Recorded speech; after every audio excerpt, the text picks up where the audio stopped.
Hi. So in the earlier video, I have discussed the configuration of a two-pin push button and a four-pin push button in terms of connecting them to operate as either active high or active low.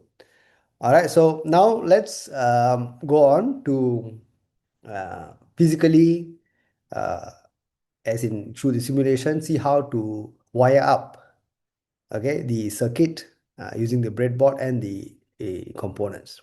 Okay, so let's come back to Tinkercad, and by now you should be familiar with the platform.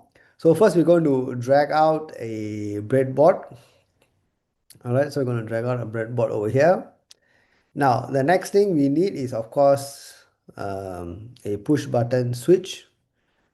All right, and in order to have the understanding of the active high and active low, we are also going to bring in a power supply, a battery, and to measure the voltages, I'm going to bring on a multimeter. All right, so let's put things together over here and see how it works. Okay, so the first thing I'm going to do is I'm going to rotate this battery. Okay, so this battery, as you can see, has a positive and negative terminal, and what I'm going to do is I'm going to connect up the positive to the positive over here. All right, so as I have mentioned in the earlier video, once I connect to this pin over here, this entire row is internally connected, so all of these connections over here represent the 9 volts. Similarly, I'm going to connect the negative to this, sorry, let me put it to the negative, which is over here. All right.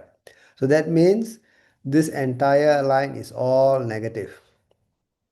All right. Now, what I'm going to do is I'm going to connect the switch. All right. So the switch, I'm going to bring it and I'm going to connect it here, this way. All right, so the top two terminals are on the upper half, the bottom two terminals are on the lower half. All right, so as you can see, the labeling 1B, 1A, 2B, 2A.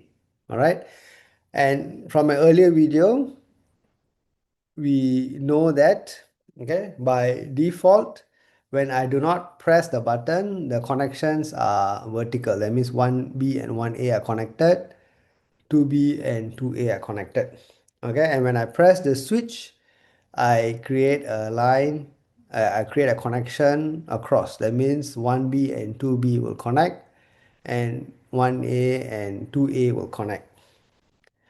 All right, now to repeat the design as we had earlier, all right, what I'm going to do is I'm going to follow the same approach, all right, in terms of the design.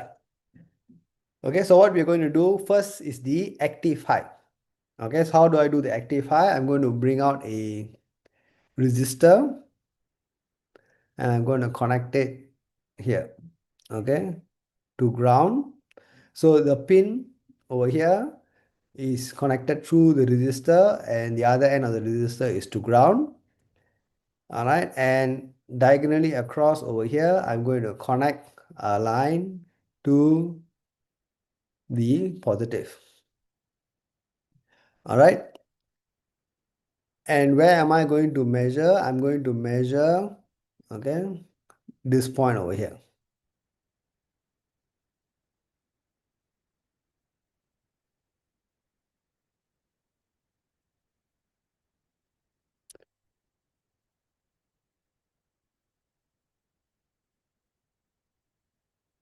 Okay, and this is the negative.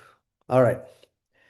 Now, what is happening is I have created a positive a circuit where the battery is connected to this line over here, which is now connected to this terminal 1B.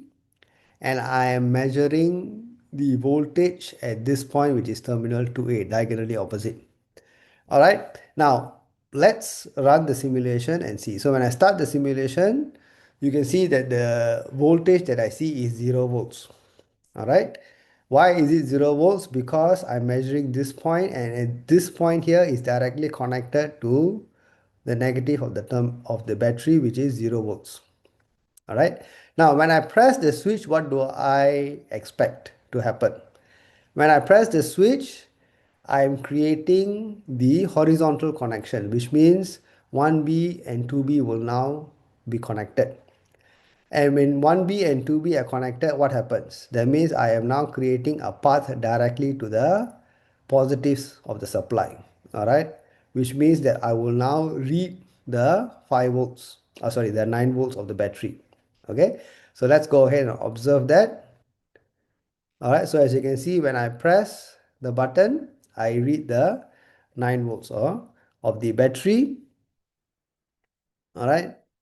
That is based on this connection over here. Now, this is what we call the active high configuration. Why active high? Because by default, okay, it is a low. When I press, it goes high. So this is the active configuration.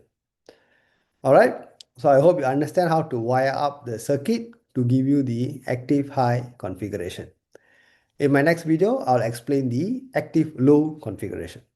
Thank you for watching. I'll see you soon.